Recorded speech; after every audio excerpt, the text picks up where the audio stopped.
In the glittering ballrooms of Regency London, a woman's worth was measured by the title she secured. The beautiful Vale sisters, Clarissa and Gwendolen, captured the greatest prizes, a marquess and an earl. But their elder sister, Seraphiel, the plain, quiet spinster, was left behind, forgotten by society. While her sisters planned their next lavish party, a man whose very name silenced Parliament was watching. He was Alistair Thorne, the Duke of Ruthven, a man whose power was whispered to rival the crown. And while England's finest ladies postured for his attention, this terrifying, ruthless duke had eyes only for the woman no one else saw. The year was 1818, and London was a city of frantic celebration. The war was over, the Prince Regent was indulging his every whim, and the marriage market was more vicious than ever. For the Vale family, the season had been an unparalleled success. Clarissa Vale, golden-haired and charming, had secured the Marquess of Pembroke. Gwendolen Vale, a dark-haired wit, had enchanted the elderly but immensely wealthy Earl of Glyn. Their father, Baron Vale, was beside himself with relief, his precarious finances finally shored up by two powerful sons-in-law. And then there was Seraphiel. At 28, Seraphiel Vale was a confirmed spinster. She was not ugly, but she possessed a stillness that society found unsettling. Where her sisters dazzled, Seraphiel observed. Where they laughed, she listened. She had the same fine Vale bone structure, but she lacked the requisite sparkle. Now she existed only in the peripheral vision of the ton, a pale shadow trailing in the vibrant wake of her sisters. Tonight, at the Duchess of Richmond's ball, a triumph of post-war excess, Seraphiel was performing her usual duty. She was hiding. She sat in a small anteroom, just off the main ballroom, ostensibly watching her two young nephews, the heirs of Pembroke and Glyn. The music of the orchestra throbbed through the wall, a constant reminder of the world she was not truly part of. "Aunt Sarah," whispered young Thomas, Pembroke's son, "Mama says you are on the shelf. Is the shelf very high? Does it hurt?" Seraphiel smoothed his hair, a small, pained smile touching her lips. "It is not a real shelf, Thomas. It simply means I am finished, like a book that has been read." "I would read you again," he offered loyally. She kissed his brow. "Thank you, my dear."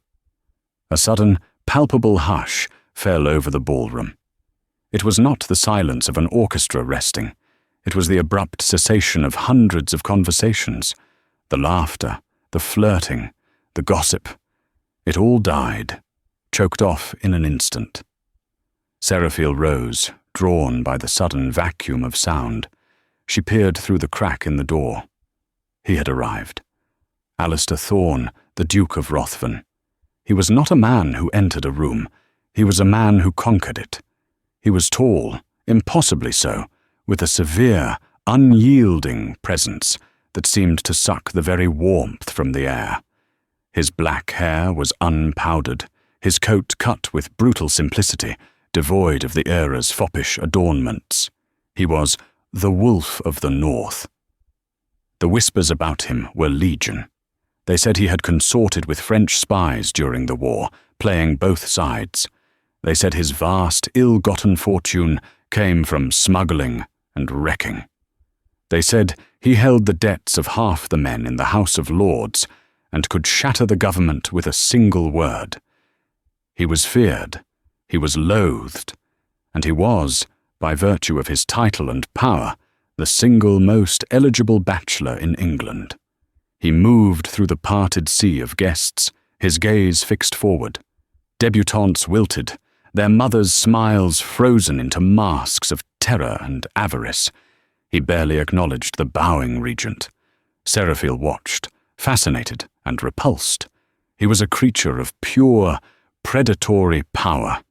He represented everything her life lacked: agency, significance, and danger. Her sister Clarissa, Marchioness of Pembroke, glided toward him, her husband in tow. "Your Grace," Clarissa cooed, her beauty radiant, "we are so honoured. You have been absent from London too long." The Duke's eyes, the colour of cold steel, flickered over her. He gave a nod so slight it was almost an insult.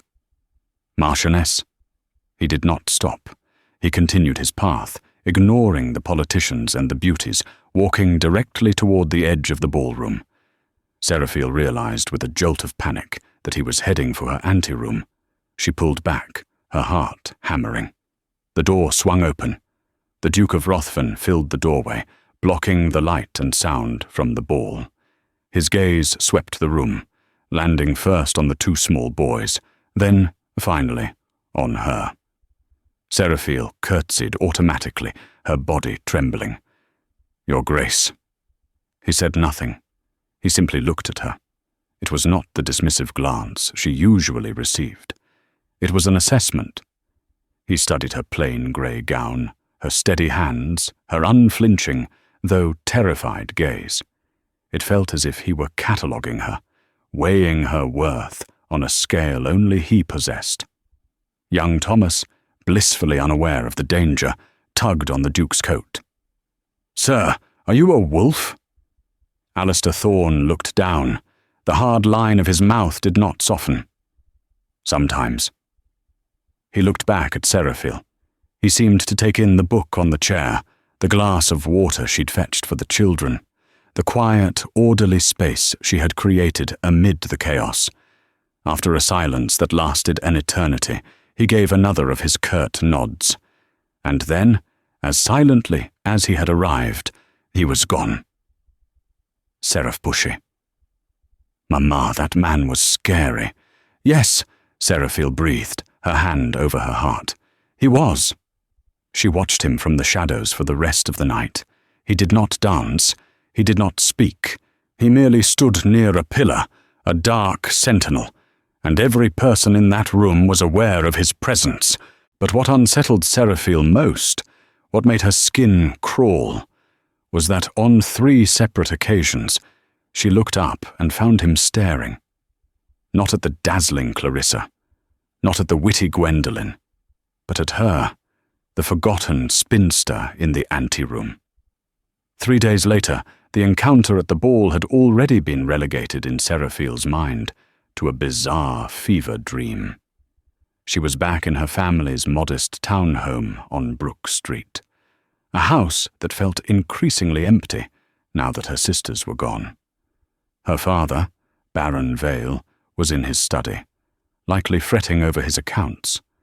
Seraphiel was mending a tear in one of her father's coats, a task her sister's ladies' maids now handled for them, when the butler, old Jennings, appeared at the parlour door. He looked pale, almost ill. "Miss Seraphiel," he stammered, "a visitor. For you." "For me, Jennings. Is it Lady Smeaton's companion?" "No, miss," he swallowed. "It is the Duke of Ruthven." Seraphiel's needle pricked her finger. A perfect crimson bead welled up. "That is impossible. He is here for my father." "He asked, madam, specifically for Miss Seraphiel Vale. He is in the study. The Baron is with him, but the Duke requested your presence." Seraphiel walked on numb legs. The thread from the coat trailed behind her. She pushed open the study door. Her father was standing by the fireplace, wringing his hands, his face a mask of anxious confusion. The Duke of Ruthven was standing by the window, dominating the small, shabby room with his back to the light. "Your Grace," Seraphiel curtsied, her voice a reedy whisper. "Miss Vale." He turned. In the daylight, he was even more imposing. His features were sharp, carved from granite, and his eyes missed nothing. "Please sit." It was a command, not a request. She sat on the edge of a chair.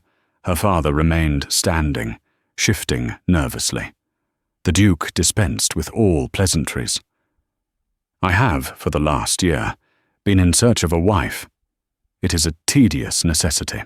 I have observed the women of the ton and found them wanting. They are trained to secure a title, not to hold one. Seraphiel stared at her lap. Where was this going? At the Duchess of Richmond's ball, he continued, his voice a low, gravelly monotone. I observed you. You were not performing for an audience. You were managing a crisis. Your nephew was choking on a sugared almond. You handled it swiftly, calmly, and without hysteria, then returned to your post. Seraphiel flushed. She had not realized anyone had seen that moment of panic just before the ball truly began. I do not require a decorative duchess, Miss Vale. My estate, Dunhearth, is not a London palace. It is a working fortress on the Scottish border. It requires a chatelaine of steel, intelligence, and practicality. It requires a woman who doesn't panic when a child chokes. He paused. The silence in the room was absolute. I am offering you the position. Seraphiel's head snapped up. I beg your pardon? I am offering you marriage, he clarified, as if discussing a weather report. It will be a contract. You will be the Duchess of Ruthven. You will have full authority over my household, a significant personal allowance, and absolute control of Dunhearth.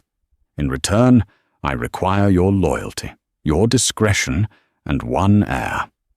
Once an heir is born and secured, you may live your life as you see fit. I will not be a demanding husband. Seraphiel's mind went utterly blank. Shock was a tidal wave, wiping out all thought. She looked at her father, who was gaping like a landed fish. Your Grace, Baron Vale stammered, this is an incredible honor. My daughter, Seraphiel. She is a good girl, a fine girl. I am speaking to Miss Vale, the Duke cut in, his voice like ice. He had not taken his eyes off her. Seraphiel found her voice. It was shaking, but it was sharp. Why me? You have seen me once. You know nothing of me. I know you are not a fool, he replied. I know you are past the age of romantic hysterics. I know your sisters have drained your family's coffers with their dowries, and I know your father's creditors are circling. Your sisters married titles. You, Miss Vale, are being offered an empire. The cold, brutal truth of it hit her. He wasn't offering romance. He was offering an escape. A cold, terrifying, powerful escape. All her life, she had been the sensible one. The one who managed the household, balanced the books, and faded into the background. She was a utility, not a prize.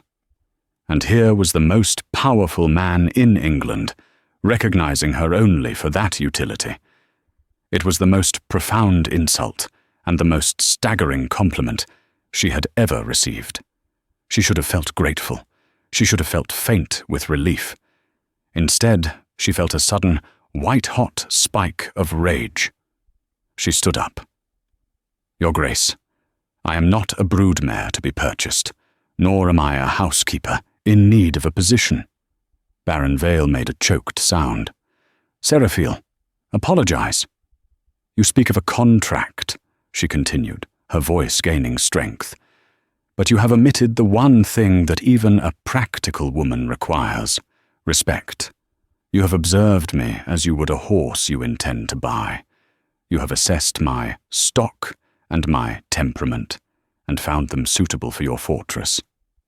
The Duke's black eyebrows rose, a fractional but startling sign of surprise. No one spoke to him this way. You may be a duke, Seraphiel said, her hands clenched at her sides, and you may hold all of England in your thrall. But you do not hold me.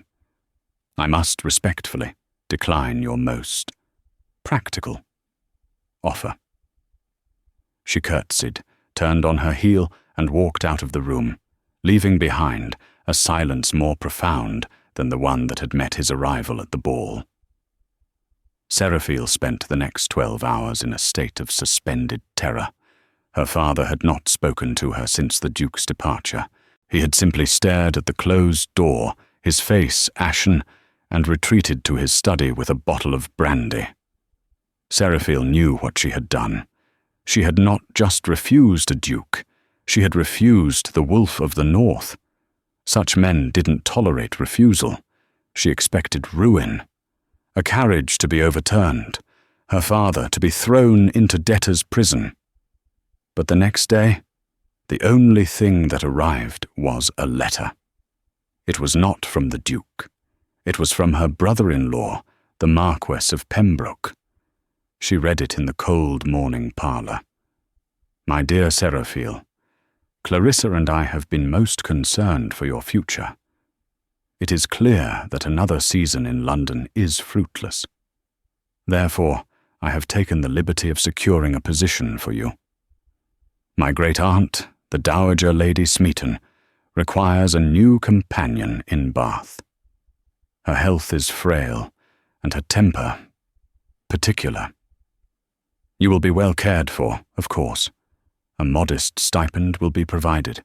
It is the perfect solution for a woman of your sensibilities. Your carriage will be arranged for Tuesday next. Your servant, etc. Pembroke Seraphiel read the letter 3 times. This was not a rescue. This was a banishment, a companion to Lady Smeaton. Seraphiel had met the Dowager once. She was a vicious, demanding harridan who went through companions like she went through bonnets. It was a gilded cage, a polite, socially acceptable prison where she would slowly fade into grey obscurity, reading sermons to a deaf tyrant until she died. Her sisters had their titles. Her father had his relief. And Seraphiel, the forgotten one, was being tidied away. She felt a cold, clear despair settle over her, far worse than the fear of the Duke. Ruthven had offered her a cold contract. Pembroke was offering her a slow death. The injustice of it was a physical ache. Her sisters, who had never managed a ledger or comforted a sick child, were fated as goddesses. She, who had held their family together with mending thread and careful budgeting, was being discarded. She was standing by the window, the letter crumpled in her hand, when a familiar, imposing carriage pulled up outside. Her heart stopped. It was the Duke of Ruthven's carriage. Jennings didn't even have time to announce him. The Duke simply appeared in the parlour doorway, filling it just as he had before. He was dressed for travel, his greatcoat dusted with the grime of the road. "You look distressed, Miss Vale," he stated. "I am to take a position in Bath." "As companion to the Dowager Smeaton," he finished. He stepped inside. A dreadful woman. She buried 3 husbands, and, if rumour is to be believed, at least 2 companions. How could you know that?" "My intelligence is thorough. Pembroke has been planning this for a week. He merely waited for the right moment to deploy his generosity." He walked closer to her. "Your refusal yesterday was unexpected. It was also foolish, but it was not cowardly." "It was the only choice I had left," she whispered, her throat tight. "No," he said, stopping a few feet from her. "You have 2 choices. You had them yesterday, and you have them today. Choice 1, you can go to Bath. You can wither away under the thumb of a petty tyrant, buried alive, forgotten by the family you saved. You will be dead in spirit before you are 30. He let the horrifying words hang in the air. "Or," he continued, his voice dropping, "you can accept my offer. I am returning to Dunharth Castle tonight. If you come with me, you will be the Duchess of Ruthven by sunset." He saw the fear and indecision warring in her eyes. "I will amend my contract," he said, a flicker of something almost human in his gaze. "You said I offered no respect. You were correct. So I will offer it now." He did not kneel, he did not plead, but he changed his tactic. "Seraphiel Vale, I am not an easy man. My world is hard and it is dangerous. I do not need a wife who will giggle and flatter me. I need a partner who will stand beside me when the wolves are at the door. I saw you at the ball. You are not a shadow. You are a rock. Everyone else in that room was performing. You were working. He held out his gloved hand. Bath or the north, a cage or a fortress, the choice is yours. But you must make it now. Seraphiel looked at his hand. She looked at the crumpled letter from Pembroke. She thought of the endless, grey, humiliating days in Bath. She thought of the pitying looks, the slow erosion of her soul. Then she looked at the Duke. He was a terror. He was cold and he was ruthless, but he was not a liar. And he saw her. He saw her strength, even if he only valued it for his own use. She would not be tidied away. She would not fade. If she was to be a tool, she would be a tool of power, not a tool of pity. She raised her chin. I will need a warm cloak. I am told the north is very cold. She did not take his hand. She walked past him, up the stairs to pack her single bag. Alistair Thorne, the wolf of the North, watched her go, and for the first time in a decade, a slow, dangerous smile touched his lips. They were married by special license in a cold, dusty church 2 hours north of London. Baron Vale was the only witness, his signature shaky, his eyes wide with a mixture of terror and disbelief. As Seraphiel signed her name, Seraphiel Thorne, Duchess of Ruthven, her hand was perfectly steady. She was no longer a Vale. She was something else. The journey north was brutal. They travelled in the Duke's massive, well-sprung carriage, but the pace he set was punishing. They barely stopped, eating cold meals in the coach, changing horses at inns where the Duke's name caused innkeepers to scramble with terrified efficiency. Alistair, her husband, did not speak much. He read. He stared out the window at the passing fields, his mind clearly occupied with matters far beyond the woman sitting across from him. Seraphiel did not mind the silence. She was processing the tectonic shift in her life. She had gone from forgotten spinster to the highest-ranking duchess in the north of England in the span of an afternoon. On the third day, the landscape changed. The rolling hills of the south gave way to stark, rugged moorland and dramatic, wind-swept fells. This was his land. It was beautiful, but it was not gentle. We are approaching Dunharth, he said, finally breaking the silence. Seraphiel looked.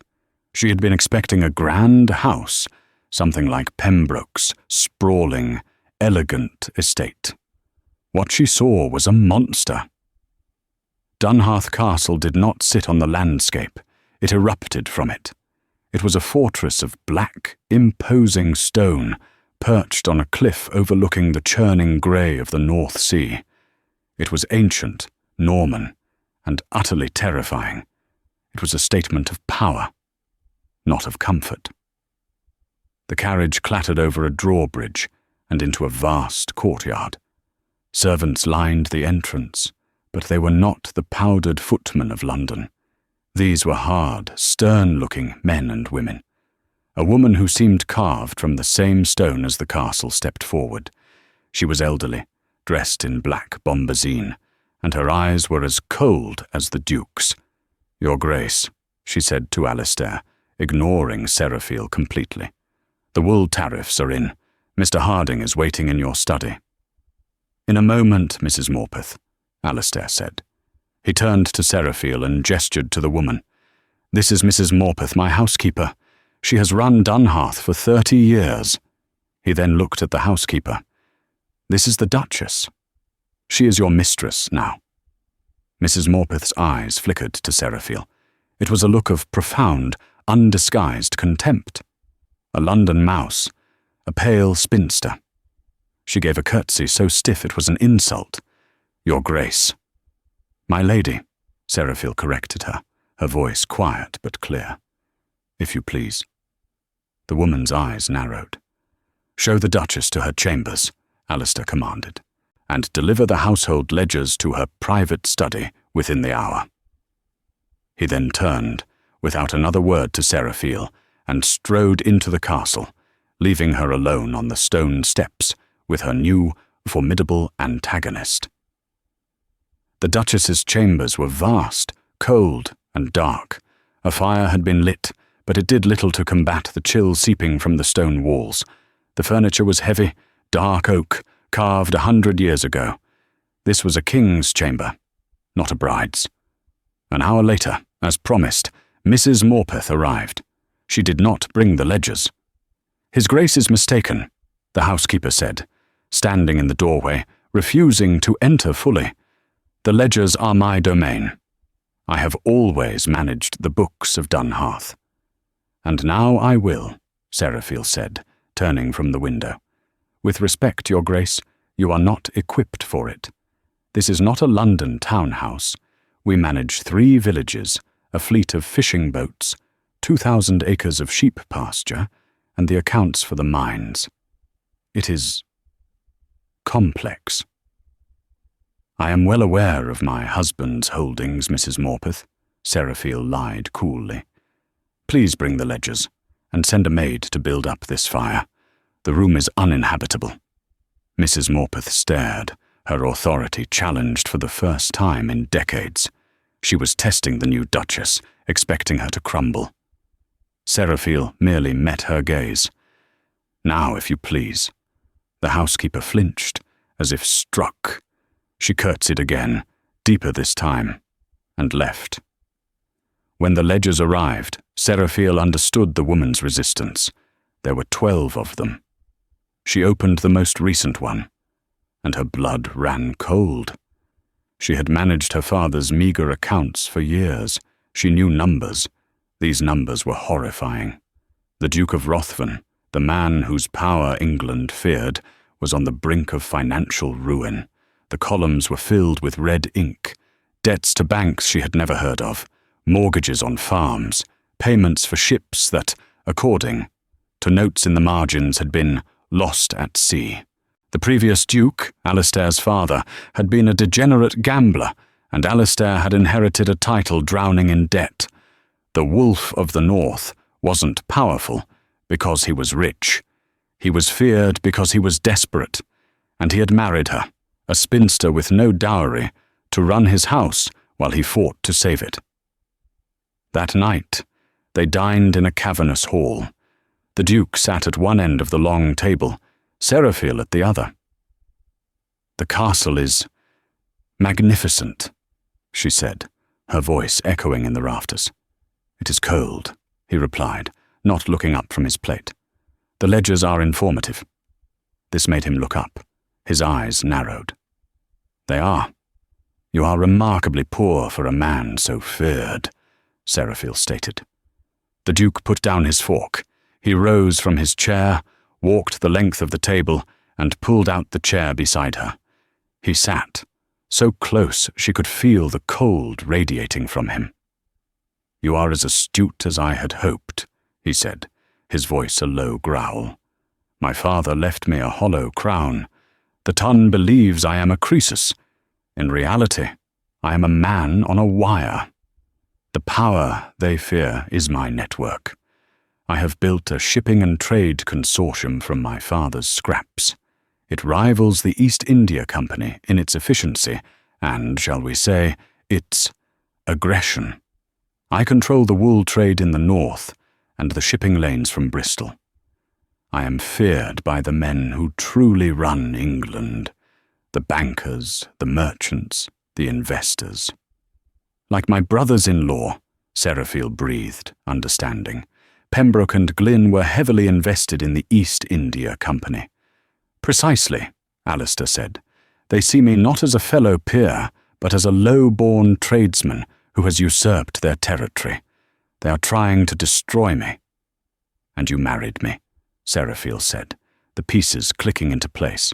"A woman with no connections, no powerful family to complicate your war." "I married you," he said, his steel gaze boring into hers, "because I am fighting a war on 10 fronts, and I needed a general to run my fortress. I needed someone I could trust to guard my back. I needed someone intelligent enough to understand the stakes and tough enough to survive Mrs. Morpeth. He was not offering comfort. He was offering the truth. He had not married a wife. He had recruited a soldier. "And what?" Seraphiel asked, her voice shaking but defiant. "If I refuse to fight?"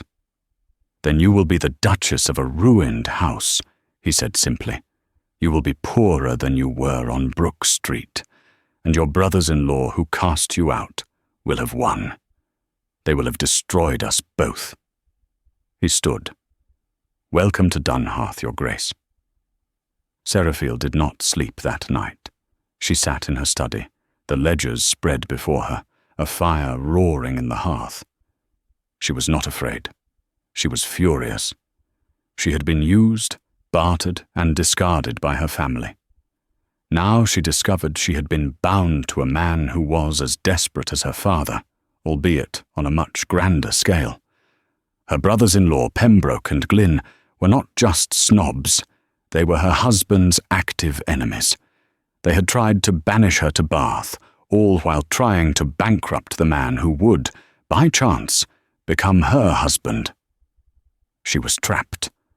But as she stared at the columns of numbers, she realized that for the first time in her life, she was also armed. Alistair had given her the keys to the kingdom. He thought he had given her household accounts. He had, in fact, given her his war room. For the next 2 weeks, Seraphiel did not just run the household, she consumed it.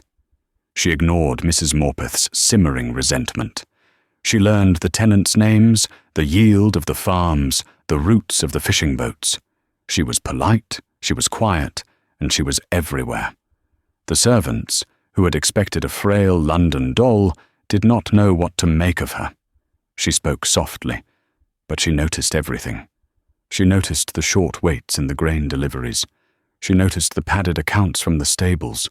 She noticed Mrs. Morpeth's nephew was the supplier of the castle's wine at a 300% markup.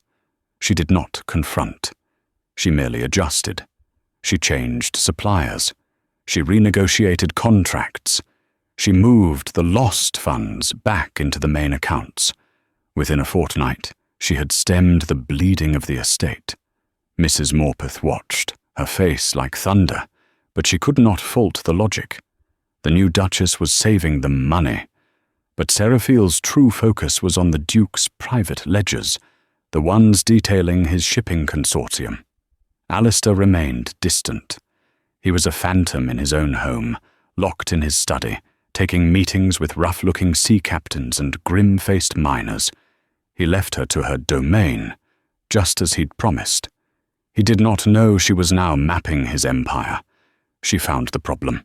A series of lost ships, 3 in the last 6 months, all carrying wool to Bristol. The insurance had been paid, but the losses were cutting into his razor-thin profits. "They are not accidents," she told him one night, confronting him in his study. Alistair looked up from a map of the Irish Sea. He was exhausted. "They are storms, Duchess. The sea is a fickle partner. 3 ships, Your Grace, all on the same route, all insured by the same firm in London, a firm co-owned by the Earl of Glynn?" Alistair went still. "And this name," she said, pushing a ledger across his desk. Her finger was pointing at a name in the margins. "Payments to a Mr. Arbuthnot, a shipping agent in Bristol.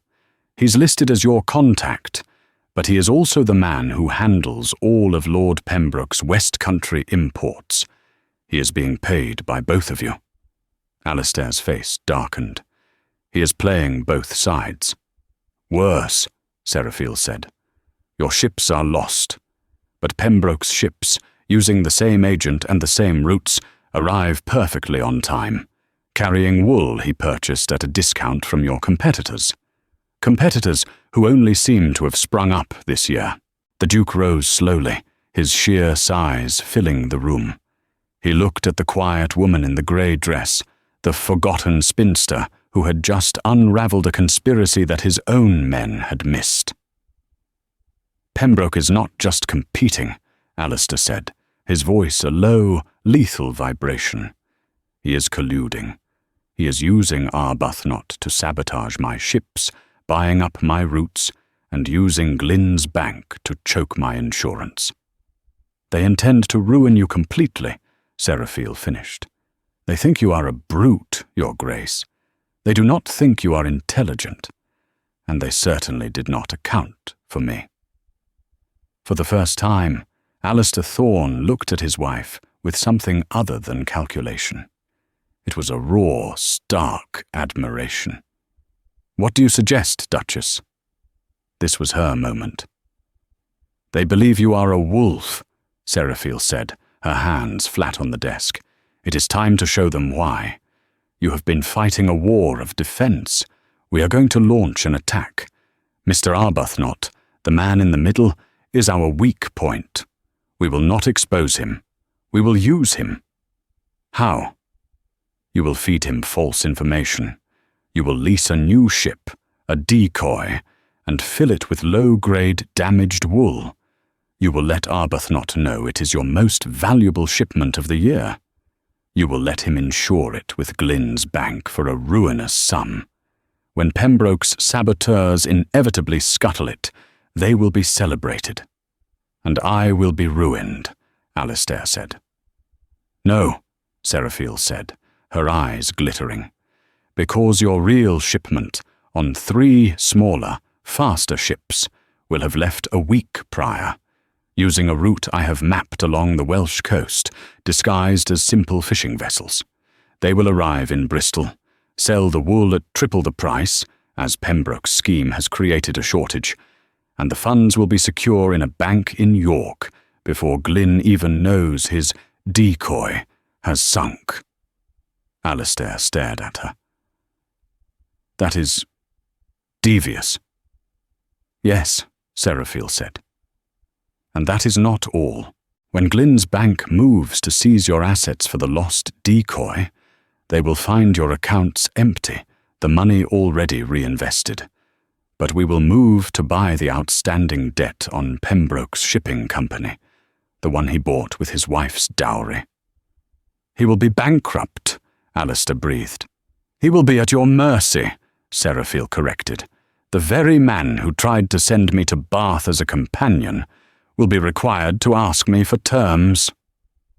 The Duke was silent for a full minute.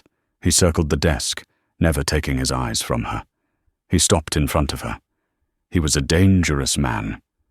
But she was, she realized, no longer afraid of him. "You are not a rock, Seraphiel," he murmured, using her given name for the first time. "You are a blade. I am what you needed, Your Grace, a general for your fortress." "Alistair," he corrected her. "My name is Alistair." He did not touch her, but the air between them crackled. The contract was changing. The next month was a masterpiece of clandestine warfare. Seraphiel and Alistair worked in tandem, a silent, efficient partnership. By day, she was the perfect, placid duchess, managing the gardens and the linens, placating Mrs. Morpeth, who was now thoroughly, terrifyingly loyal to her. By night, she and Alistair were conspirators, moving ships and money like chess pieces. The decoy plan worked perfectly. The large ship, the Northern Star, set sail with great fanfare. News, carefully leaked by Alistair's men, reached London that it carried the Duke of Ruthven's entire quarterly profit. As Seraphiel predicted, it was scuttled off the coast of Cornwall. Lord Pembroke, at his club in London, celebrated his good fortune as his rival's ship was lost. The Earl of Glyn's bank immediately filed claims against Ruthven's assets, and found nothing. The cupboards were bare. 2 days later, the Bristol market was flooded with prime northern wool from 3 anonymous fishing smacks. The price of wool crashed, just as Pembroke was trying to sell his new, overpriced stock. The trap had sprung. Pembroke's partners panicked. His credit lines snapped. The Marquis of Pembroke, who had been celebrated for his business acumen, was suddenly facing ruin. A letter arrived at Dunhearth. It was not from Pembroke. It was from Seraphiel's sister, Clarissa.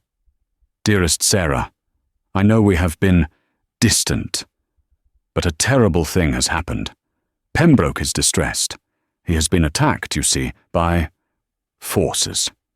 He is in need of a loan, just a small one. He mentioned you might speak to the Duke. He is your brother, after all.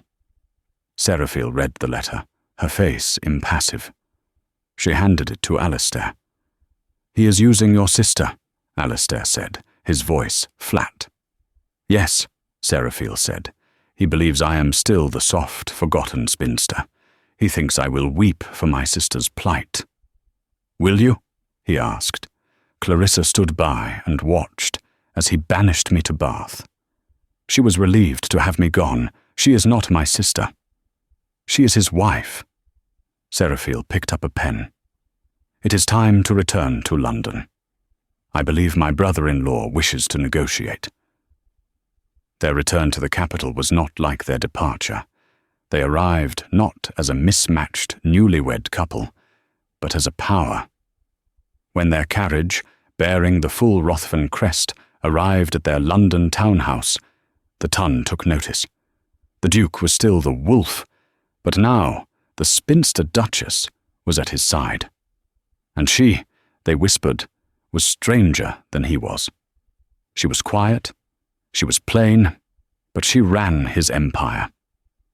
The final confrontation took place, fittingly, at another grand ball.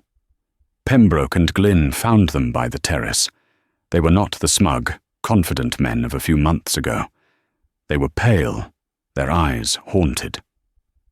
Ruthven, Pembroke began, forcing a smile. We must speak. There has been a misunderstanding in the markets. There has been no misunderstanding, Alistair said, his voice carrying in the lull of the music. Now see here, Glyn blustered. Your actions have been ungentlemanly. You've ruined the wool trade. No, Seraphiel said, stepping forward. Alistair watched her, a predator letting his mate take the kill. You tried to ruin my husband, Seraphiel said, her voice so quiet the two men had to lean in. You used a man named Arbuthnot. You scuttled ships. You used your wife's dowry, my sister's dowry, to fund it. Pembroke's face turned the colour of ash. You cannot know. I know everything, Seraphiel continued. I know of the bank in Calais, where you hid the profits. I know that you, Lord Glyn, have been skimming from the East India Company for years. I know, in short, enough to see you both transported. Not just ruined. Transported. Glyn sputtered. Pembroke looked physically ill. But you are my family, Seraphiel said, her voice laced with ice. And my husband is a forgiving man. He has acquired all of Lord Pembroke's shipping debts. You, she said, looking at Pembroke, will work for my husband now. Your ships, your routes, your contacts, they are his.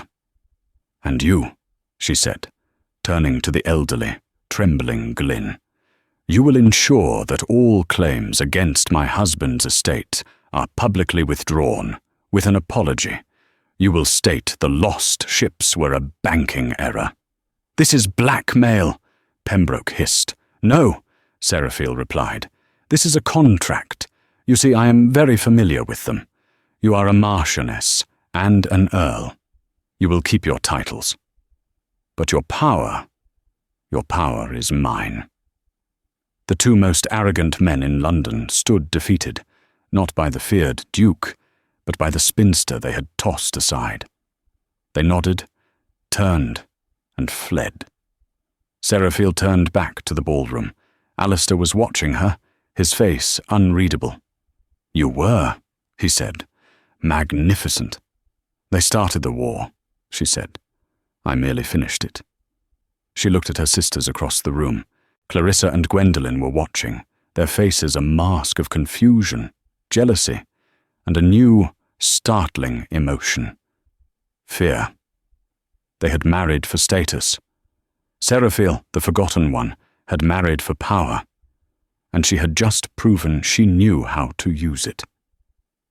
The carriage ride from the ball to the Rothven townhouse on Grosvenor Square was conducted in a dense, humming silence. The sounds of the city, the clatter of other carriages, the call of a later-night watchman, seemed muffled, as if they were moving through a separate, private world. Seraphiel sat opposite her husband, her hands folded neatly in her lap. The adrenaline of her victory, that cold, sharp thrill of watching Pembroke and Glyn crumble, had faded. In its place, an old, familiar hollowness was spreading through her. She had done it.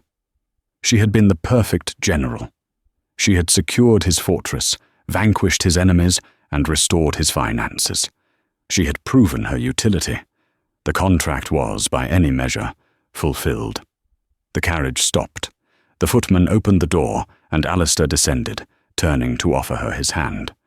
His touch was firm, impersonal, but she felt the latent strength in it, as she always did. They walked up the steps, the night air cool on her flushed cheeks. The butler, Jennings' London equivalent, opened the door, his face a mask of professional indifference, though his eyes were wide with curiosity. The whispers of what had happened at the ball had, no doubt, already reached the servants' hall. "We will require nothing further tonight," Alistair said, his voice a low rumble. The staff melted away, a silent, practiced exodus, until it was just the two of them in the vast, marble-floored entryway. "The library," he said. It was not a request. Seraphiel inclined her head and walked past him. Her footsteps, and then his, echoed in the cavernous space. She entered the library, lit only by the glowing ruby embers of a dying fire. She walked to the hearth, not for warmth, but because it was a destination. She felt, suddenly, like a piece on a chessboard that had just taken the enemy's king and was now waiting to be put back in the box. She heard Alistair close the heavy oak doors. The click of the latch was unnervingly final. He did not move to light a candle. He simply stood in the shadows by the door, a massive, unreadable silhouette. "So," Seraphiel said, her voice quiet, her back still to him as she stared into the embers. "It is done. Your empire is safe. Your enemies are neutralized. Pembroke and Glyn will no longer trouble you. Your fortress," she finished, using his own word, "is secure." He was silent for so long she thought he might not answer. When he finally spoke, his voice was tight, strained. "Yes. I have held up my end of the bargain," she continued, forcing the words out. The hollowness was aching now, becoming a physical pain in her chest. "I have been the partner you required, the general you recruited." "Stop," he said. The word was sharp, a crack in his usual iron control. Seraphiel turned. He had moved from the door, and the faint glow of the fire caught the severe planes of his face. He looked agitated. He looked like the wolf she had seen at the first ball, a predator caged, but this time the cage was of his own making. "Then I am," she forced herself to say it, to quote his original, brutal offer back to him. It was a test, a final, desperate question. "I am free to live my life as I see fit. You will not be a demanding husband." To say the words aloud was to taste poison. She had not realized until this very second how desperately she did not want that. She did not want to be free to live as she saw fit. She did not want to be a separate entity, a sister queen in a cold castle. She wanted the contract. Alistair's voice was a low, furious growl. He strode into the center of the room, his hands clenched into fists at his sides. That contract was the single greatest act of calculated foolishness in my entire life. Seraphiel stared, her heart beginning a slow, heavy drumbeat. Foolishness? It seems to have worked perfectly in your favor, Your Grace. Do not call me that, he snapped. Not now. Not you. He paced once, a lion in a snare, before stopping, his face a mask of self-loathing. I came to you in Brook Street to buy a tool, a sensible, quiet, efficient thing. I saw your mind, and I wanted to possess it. I saw your steadiness, and I wanted to use it. I was so arrogant, so certain. He took a step toward her. I built my life on the assumption that emotion is a liability. Love. Love was a disease of the weak, a vulnerability I could not afford.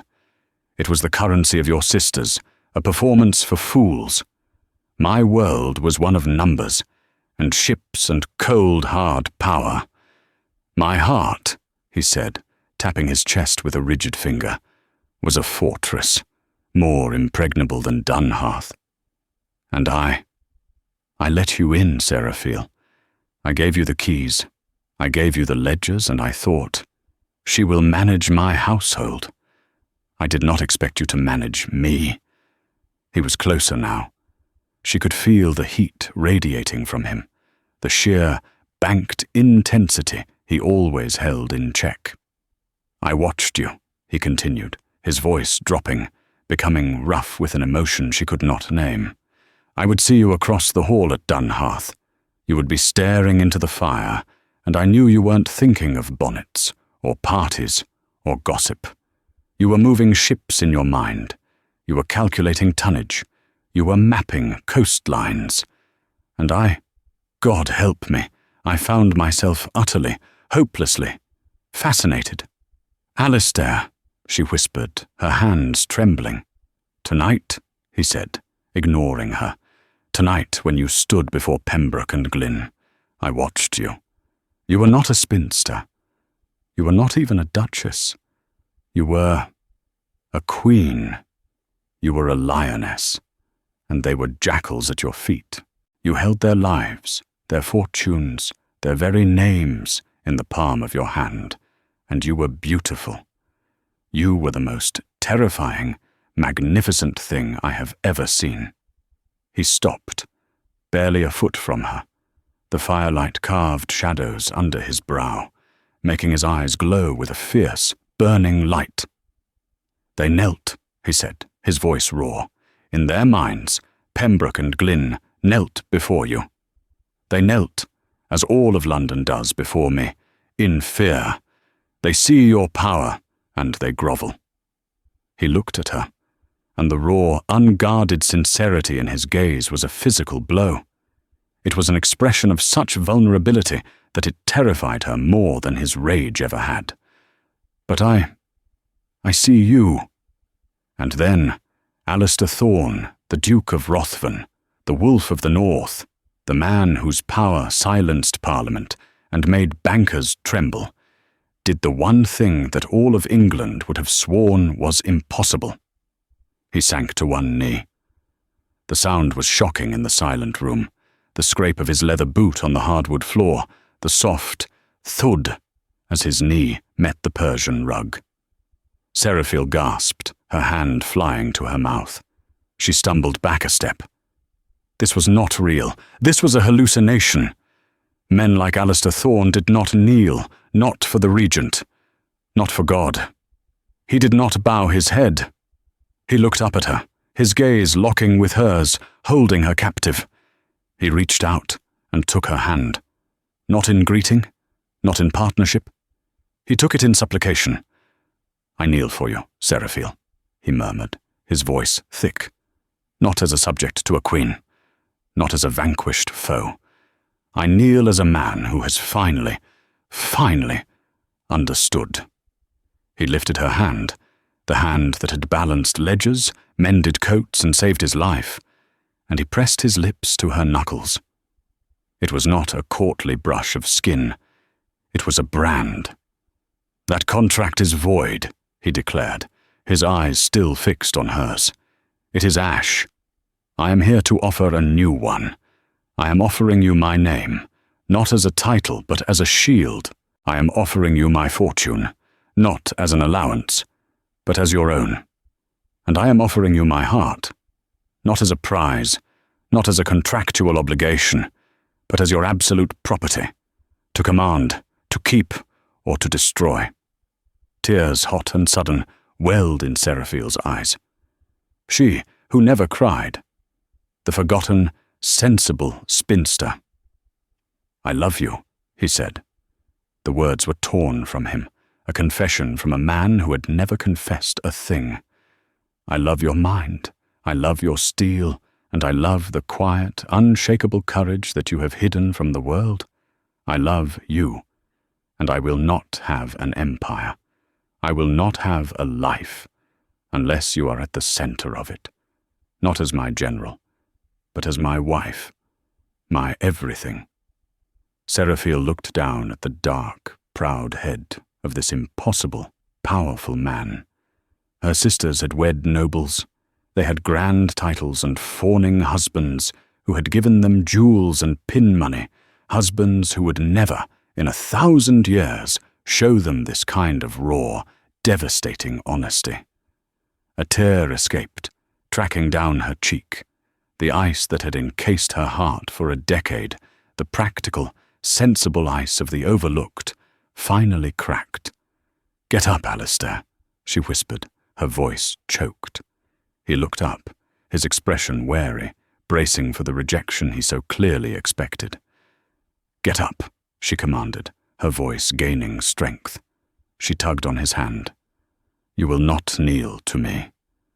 We have been through too much for that. You will stand with me." She pulled him to his feet.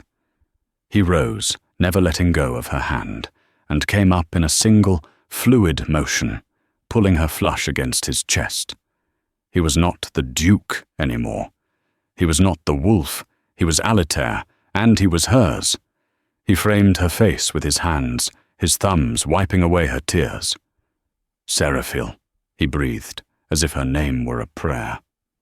"Alistair," she replied, and he kissed her. It was not a kiss of contract or of duty. It was not the chaste, dry kiss of their wedding day. It was a kiss of fire and steel, of desperation and discovery. It was the starving man's first taste of bread, the dying man's first breath of air.